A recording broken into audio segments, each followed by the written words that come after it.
Saya berusaha mengawali dari bagaimana cara ulama nasab mengisbatkan nasab ya. Nanti itu saya berikan insight betapa pentingnya sumber sezaman. Jadi ada musalamat antara saya dan Kiai Imad bahwa bukti sezaman itu perlu.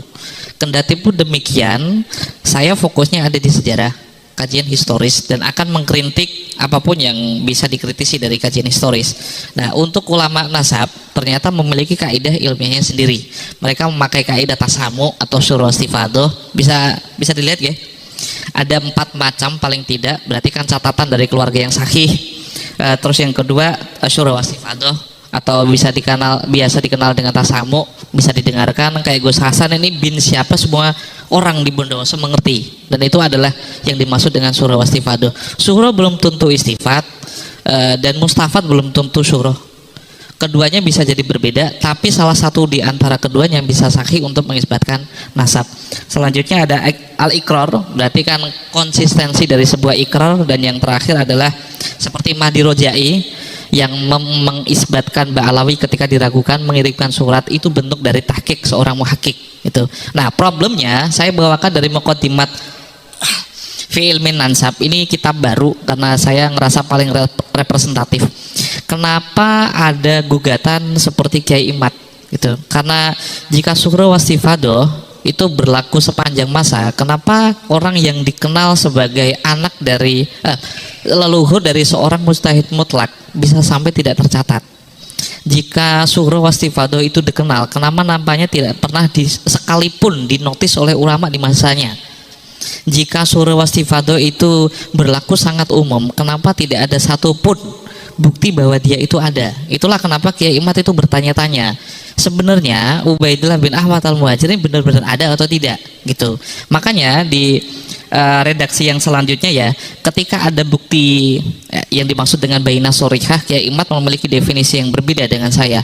Asy-Syajarah al-Barakah beliau anggap sebagai baina sorihah. Baina sorihah itu bisa dipakai untuk mengibtol nasab. Jika memang kemutawatiran misal Gus Umar bin siapa itu udah syuhra wastifadoh, ketika ada bukti sahih seperti keluaran Dukcapil mengeluarkan Gus Umar adalah bin orang lain, itu bisa membatalkan syuhra wastifadoh. Begitupun sebaliknya. Nah, slide yang kedua, saya ngasih satu contoh lagi bahwa mengibtol nasab itu bukanlah selanjutnya Kang Admin. Nah, ini bukan berusaha untuk menambahi perkara ya. Bani Qatadah itu kan sahih. Banyak asraf di Al-Hasani di Mekah nggih. Salah satu ulama sezaman sekitar 565 itu membatalkan nasabnya. Jadi perkara ibtolun nasab itu bukan perkara yang baru gitu maksud saya. Di Lubabul Ansab Ibnu Funduk itu sekitar 566 itu membatalkan salah satu datuk bil ittifaq ya. Redaksinya bisa dilihat bil ittifaq. Nama Abdullah bin Muhammad bin Musa As-Sani yang menjadi datuk semua Bani Qatadah Al-Hasani itu dibatalkan dan bil ittifaq. Saya tidak sedang berusaha mendorong jenengan bahwa ini dibatalkan, enggak. Ini sekadar contoh. Dan yang lebih shock lagi mungkin kalau jenengan nggak tahu, slide selanjutnya. Saya dapat manuskrip dari Imam Safaroni, seorang ahli nasab sekitar abad ke-8 atau ke-9. Bisa dibaca. Kira-kira siapa tokoh yang sedang beliau batalkan nasabnya? Syekhin Abdul Qadir Al-Jailani gitu. Jadi membatalkan nasabnya Ba'alawi bukan kali pertama.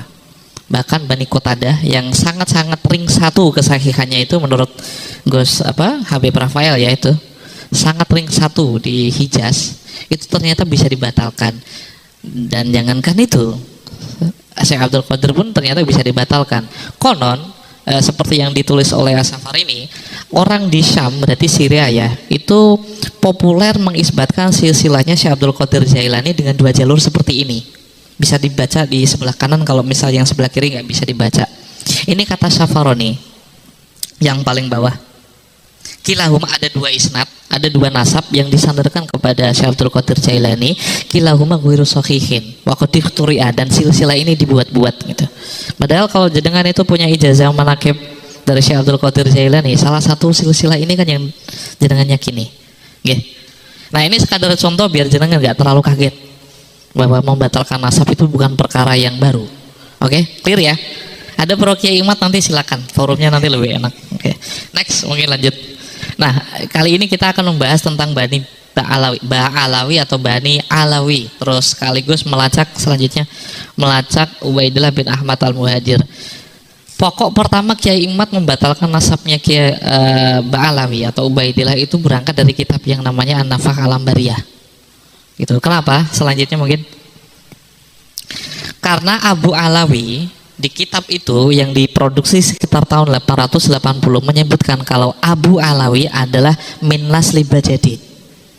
Jadi ada sebuah redaksi sekitar tahun 880 dari kitab seorang ahli nasab namanya An-Nafah Al-Ambariyah menyebutkan kalau yang disebut dengan Abu Alawi, leluhurnya Bani Alawi sekarang, itu ternyata hasil cangkokan kepada ahli Bajadid yang sudah terkonfirmasi sebagai syarif. Karena ada redaksi seperti ini. Nah, jika ini langsung dipercaya dan tidak melakukan kritik sumber terlebih dahulu, makanya kita akan memerlukan sumber sezaman untuk mengkonfirmasi. Betul? Kita lanjutkan. Saya memakai Audul Ulama dari As-Sakhawi. Itu sekitar tahun beliau berarti mendapati abad ke-9 dan ke-10 sezaman dengan An-Nafah Al-Ambariyah. Ini ada satu redaksi ketika As-Sakhawi menemui seseorang masyayikh dari Hadramaut bernama Abdul Kabir. Abdul Kabir ini datang ke Mekah dan menemui Sakhawi memberikan kabar. Dia itu hidup sekitar tahun abad ke-6 dan menemukan sekitar 4 orang Abu Alawi. Salah satunya adalah yang paling bawah, Abdurrahman Asyarif. Abi Bakar ini ayahnya dari Ali As-Sakran, Mu'alliful Burqatul Musiqah. Terus Umar Al-Bukhdar, Abi Hasan, itu semuanya disebut dengan Abu Alawi. Nah, ada satu kontradiksi ketika An-Nafah Al-Ambariyah mengatakan Abu Alawi adalah anak dari Bajadid. Kenapa rekomendasi atau informasi dari As-Sakhawi mengatakan bahwa Abu Alawi diberikan kepada julukannya kepada 4 orang yang dia temui dari Abdul Kabir. Jadi ada informasi bernama Abdul Kabir, dia datang ke Mekah. Sakhawi itu kan penduduk Mekah waktu itu, menulis kitab Daul Ulama. Dia menginformasikan Abdul Kabir itu seorang ulama Yaman datang kepada saya memberikan informasi bahwa di Yaman itu ada 4 orang yang disebut dengan Aba Alawi. 4 orang itu seperti yang disebutkan. Next. Nah, selanjutnya ini kitab yang tidak dimiliki oleh Kiai Imat, saya dapat itu masih anget ini, makanya belum saya restorasi. Ini sekitar tahun 855. Ini kitab sezaman dengan An-Nafah Al-Ambariyah. Untuk memastikan bahwa sumber sezaman itu penting mengkonfirmasi hal ini. Jika benar Abu Alawi adalah orang yang menjadi keturunan dari Bajadid, adakah yang bisa menjelaskan sebaliknya? Ternyata ada. Satu tadi dari Sakhawi ya, dari Audul Ulama. Terus saya bawakan kitab yang belum direstorasi sama sekali bernama Jahurus Safaf. Itu sekitar 855. Nah, ketika Kiai Imat mengatakan Abdullah bernama Ubaidillah, di tasgir itu dimulai dari Sayyid Ali As-Sakran, pemilik Al-Burqatul Musiqah. Kitab ini ditulis pada sekitar tahun 820. Ali As-Sakran itu lahir 818. Jadi ketika kitab ini ditulis, orang yang dianggap Kiai Imat memulai nama Ubaidillah sebagai pencangkokan kepada Bajadid masih berumur 2 tahun. Gitu. Jadi ini kitab paling awal yang bisa membatalkan teori bahwa Ubaidillah itu dimulai oleh Ali As-Sakran. Nah, informasinya seperti ini. Informasi ada yang paling tengah itu ada garis merah. Konfirmasi tentang 3 orang keturunan Alwi. Bajadid, berarti Jadid dan juga Basri sama-sama anak dari Ubaidillah. Dan mereka semua adalah keturunan dari Abu Alwi yang tidak lain bernama Ubaidillah itu sendiri. Gitu ya? Oke, next. Bukti keempat. Ini berarti As-Suluk fi Tabaqatil Ulama wal Muluk. Berarti saya sudah mendatangkan 1, 2, 3 kitab. Nanti ada satu terakhir itu ulama yang menangi sezaman dengannya dan setelahnya. As-Suluk itu mengonfirmasi sekitar 9 nama. 9 nama yang menjadi keturunan dari Ubaidillah. Jika Anda melihat hal seperti ini tanpa memperhatikan sebelumnya bahwa surah wasifadoh tahqiq dari seorang muhakik itu tidak bisa, maka dengan nanti seperti Kiai Imat ketika melihat As-Suluk fi Tabaqatil Ulama wal Muluk. Ini kitab sejarah, ini kitab Tabaqat. Bisa nggak kitab sejarah itu dipakai untuk mengisbatkan silsilah seseorang? Saya jawab bisa. Kiai Imat tidak. Kenapa? Kita memiliki definisi yang berbeda. Saya meyakini dari As-Suluk fi Tabaqatul Ulama wal Muluk, dia kan murid dari Ibnu Samurah, murid in absentia. Jadi dia mengutip beberapa kitab-kitab sejarah dan saya sangat suka redaksi yang dia pakai. Laula tarikh la juhilatil ansab wa matatid dual bimautizu amaiha. Jika tidak ada ilmu tarikh, maka seluruh nama ini, Anda bisa lihat nama-namanya, tidak akan berarti apa-apa.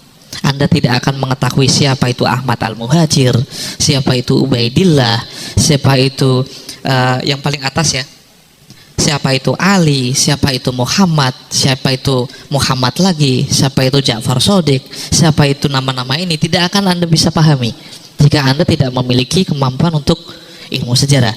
Makanya usulnya dari ilmu nasab itu saya meyakini adalah ilmu sejarah. Jika furu, ya kita ngerti ya, furu kan nggak bisa, usul kan nggak bisa berdiri di atas usul. Furu usul nggak bisa berdiri di atas furu.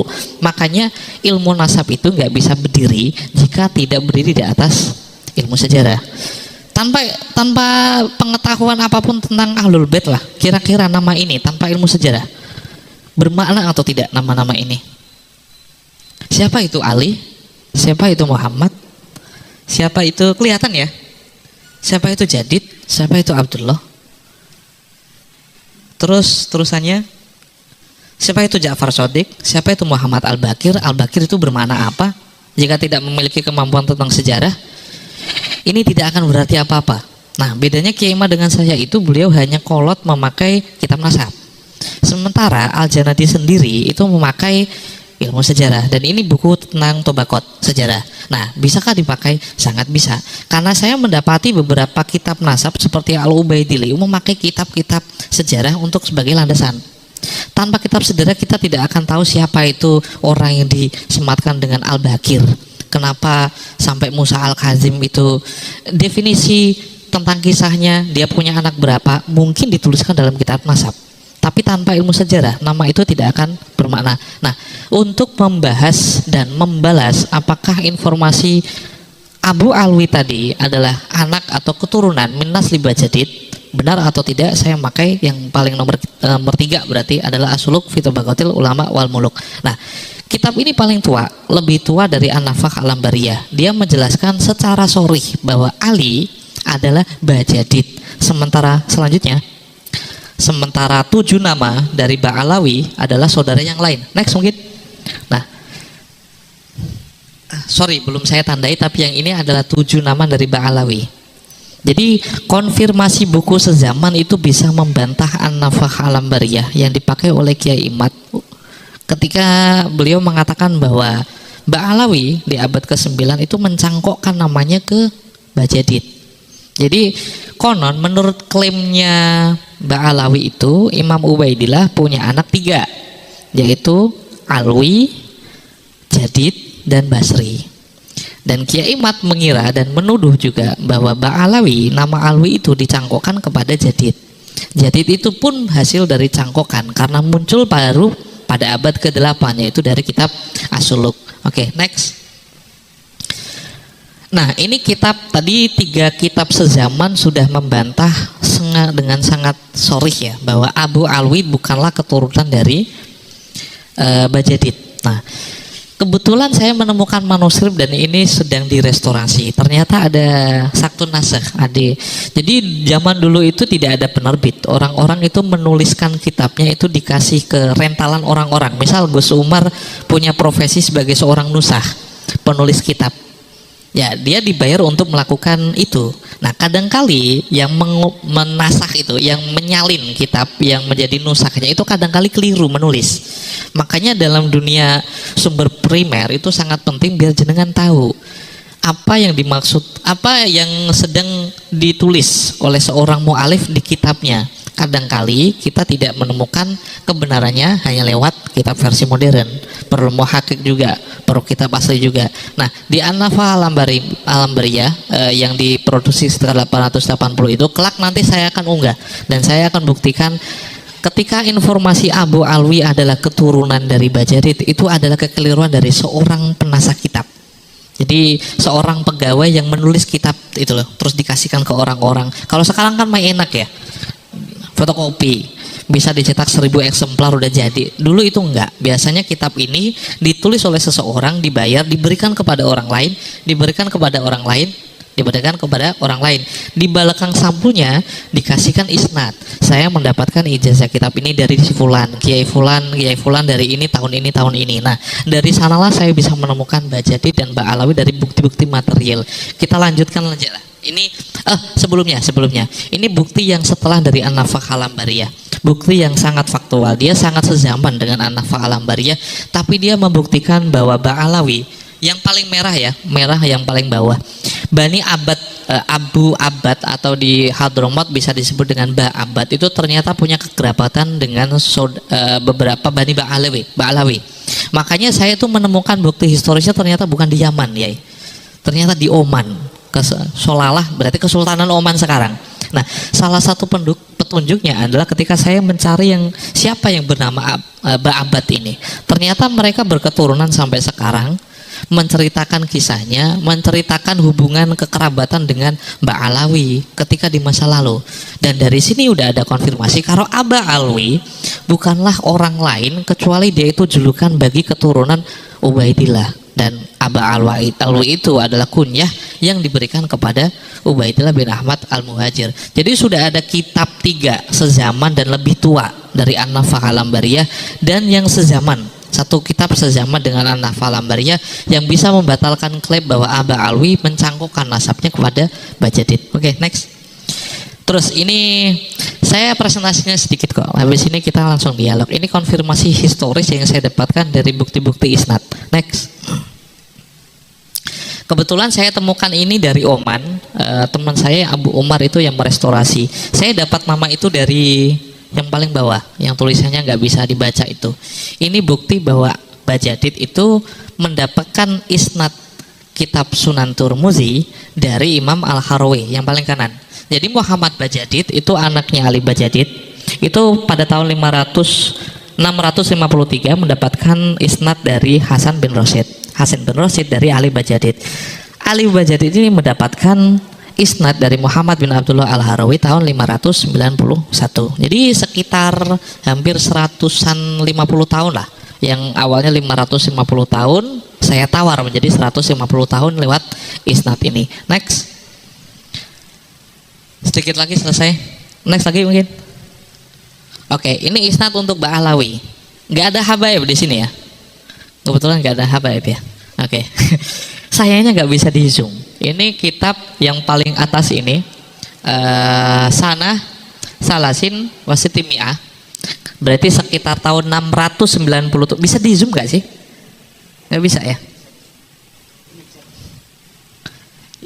Jadi sip. Tolong di bold mungkin.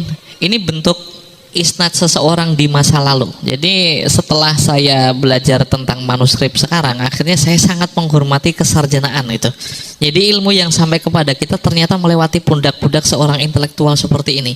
Jadi yang paling atas itu Sami Ajami Ahadal Majlat Ar-Rabi'ah, berarti kitab As-Sunan Turmudi. Ada seseorang mengkhatamkan kitab ini kepada seorang kiai. Fokuskan kepada tahunnya ya. Dia mengijazahkan, dia mendapat ijazah itu sekitar 697. Di bawahnya itu ada silsilah dari isnad. Sunan Turmudi yang sampai kepada saya ternyata isnadnya dari abah saya, dari sini, dari Mbah Mun, dari Mbah Zubair, dari sini. Seperti inilah yang dituliskan ulama di masa lalu. Dan dari sini saya temukan nama Asyarif Al-Alamah Abi Abdillah Muhammad bin Abdurrahman bin Alwi bin Muhammad Al-Faqihil Muqaddam. Mbak Alawi dituliskan di sini salah satu cucunya dari Faqihil Muqaddam, cucu dari Ali Khalid Qasam, ternyata belajar Sunan Tirmidzi dari seseorang di masa lalu menjadi mujiz yang ketiga. Dan ini manuskrip sebuah isnad tahun 697. Kira-kira dapat di tahun berapa? Nah, ini bisa dikonfirmasi lewat sumber sezaman. Dengan cara ini, ketika saya komparasi dengan Al-Muqibun karya Mahdi Rojai, tepat disinilah saya bisa menemukan ini loh, cucunya Fakihul Muqaddam ternyata mendapatkan isnad Sunan Tirmidzi dari seorang kiai. Ini yang saya maksud dengan bukti material. Next, ini yang paling terakhir kayaknya, dan ini yang paling unik ini. Waktu terakhir ini yang Masjid Alawi. Setelah ini mungkin Kiai Mat itu kan sebelumnya menginsinuasi penemuan saya tentang Masjid Ubaidillah, Masjid Alawi. Nah, itu masjid baru, itu direstorasi baru abad ke-9. Saya buktikan itu keliru. Yang bawah ini kayaknya kan ini ada isnad, seseorang mendapatkan isnad di tahun, bisa di zoom mungkin. Oke, yang merah bawain lagi, drop apa ya, bawah. Oh ya, sorry ini sekitar tahun, ada keterangan, oh ya, pada 500 yang paling kiri Pol, ada seseorang mendapatkan ijazah pada tahun 566. Di mana dia mendapatkan ijazah? Di suatu masjid bernama Masjid Asy-Syarif di Aden, di sebuah masjid yang terletak di Aden, Yaman, dan disebut dengan Masjid Asy-Syarif. Nah, petunjuk ini saya itu agak aneh awalnya. Kenapa seseorang bisa disebut syarif di masa lalu? Kenapa bisa disebut Husaini seperti Mbak Alawi tadi ya, cucunya Fakihul Muqaddam? Kenapa kok harus ada? Mungkin saya bisa masuk akal itu disebut dengan guru. Kenapa ada yang membedakan dengan memakai kata syarif? Ini yang terakhir. Jadi ini berarti sekitar tahun 566 ada seseorang mendapatkan ijazah. Ini sekadar membuktikan bahwa ada Masjid Alawi di masa lalu. Sekitar 566. Kalau dikurangi 400, berarti Alwi itu sekitar tahun 400. 566 berarti kan 160 ya. Jejaknya kan masih bisa dicari. Itu sekitar, kalau saya masih bisa mendapati adanya canggah. Canggah itu berarti yang keempat. 1, 2, 3, 4 ya. 4. Ini masih bisa dipersempit lagi. Ini bukti yang paling sezaman ketika tahun 566 ada seseorang mendapatkan ijazah dan disebutkan masjidnya di mana. Nah, soal Asy-Syarif Al-Husaini diteruskan. Ini yang paling terakhir, halaman yang terakhir. Sepakat ya, hukumul hakim yarfaul khilaf ya. Ketika hakim itu memutuskan sebuah istilah, ya tidak ada istilah yang lain. Ini kitab dari Turfatul Ashab, karya Umar bin Yusuf dari Bani Rasul. Yaman waktu itu kan dikuasai oleh Bani Rasuli, yang konon Sunni dan memiliki kompetisi teologis dengan Syiah. Nah, kiranya saya ingin bertanya, ketika ada konflik teologis di masa lalu, sebuah kesultanan Sunni, dia pasti mengerti dong yang namanya Syiah itu sedang mencari yang namanya Imam Mahdi sama Imamah. Kira-kira bakal mewaspadai seseorang yang menjadi keturunan Imam Ali dari Jalul Husain atau enggak? Saya ini pernah di video, mungkin ini saya ulang lagi untuk melogikakan. Dulu ketika ada perang antara Belanda sama Indonesia, misal di Bondowoso, informasi dari Bondowoso mengatakan kalau pasukan dari Jawa itu sekitar 10.000 orang. Tapi informasi dari Belanda mengatakan pasukan dari Bondowoso itu 1.000 orang. Kira-kira manakah yang paling benar dari informasi itu? Dari Belanda. Aduan akilon, waduh, dalil. Maksudnya informasi dari musuh itu terindikasi yang paling akurat. Maksud saya mengantarkan kitab ini kitab yang paling sunni dimiliki oleh seorang sultan ketika di sana banyak Alawiyin, yang paling bisa dicari oleh orang-orang Syiah untuk menjadi imamnya adalah keturunan Imam Ali. Kira-kira bakal waspada atau tidak? Pertama, itu pasti waspada. Kewaspadaan itu kadangkali diciptakan dalam bentuk label. Logika yang paling sederhana itu, panggilan Pak Haji sama Bu Haji di zaman sekarang mungkin menjadi privilege. Tapi ketika Anda belajar sejarah, ternyata itu dipakai oleh Belanda untuk mengidentifikasi siapa orang yang keluar negeri dan kiranya mendapatkan ide-ide tentang pembebasan, tentang resistensi, tentang perjuangan, tentang kemerdekaan. Jenengan mungkin bisa bangga memiliki label haji sebagai haji, tapi kita hidup di masa lalu, itu tanda yang bisa dimiliki oleh Anda yang bakal diawasi oleh Belanda. Kalau ada ide-ide tentang pembebasan, Pak Haji ini nih pasti, karena tidak mungkin orang yang berada di pecinan, di Pekojan, terus di kampung Jawa itu akan bicara tentang kemerdekaan karena dia tidak pernah belajar tentang itu. Dari mana dia belajar tentang kemerdekaan? Pasti dari luar. Nah, Asyarif Al-Husaini dari identifikasi seorang sultan itu, ilam Anna Syarifah, syarif itu saya pakai untuk menyebutkan dua tok. Jadi ada dua syarif di zaman itu. Ini sultan yang ngomong, bukan saya. Kalau dengar kata Raden itu pasti dipakai untuk kesultanan. Pokoknya keraton lah ya, keraton. Tadi di belakang ada Raden, berarti gelar atribusi untuk keturunan ningrat di Jawa. Asyarif ini dipakai di dinasti Rasuli untuk mengidentifikasi dua hal saja. Keturunan Khalifah Ali dari istrinya Siti Fatimah itu disebut syarif. Ketika jalur dari Sayyid Hasan Al-Hasani, ketika dari jalur Husain disebut Husaini. Kenapa ini tidak pernah dipikirkan oleh seseorang yang mau meneliti isbat nasab dari sudut pandang historis? Padahal ini semua kan petunjuk gitu. Seorang sejarawan atau detektif itu tidak akan meninggalkan dan tidak akan melupakan hal ini. Ternyata ada Masjid Asyarif B. Aden, itu ternyata bisa dilacak. Waktu itu yang disebut syarif adalah seperti ini. Jadi ini adalah konfirmasi bukti historis yang paling mentok ketika Kiai Imad mengatakan 550 tahun, sudah saya tawar menjadi 150 tahun. Terima kasih, cukup sekian dari saya. Assalamualaikum warahmatullahi wabarakatuh.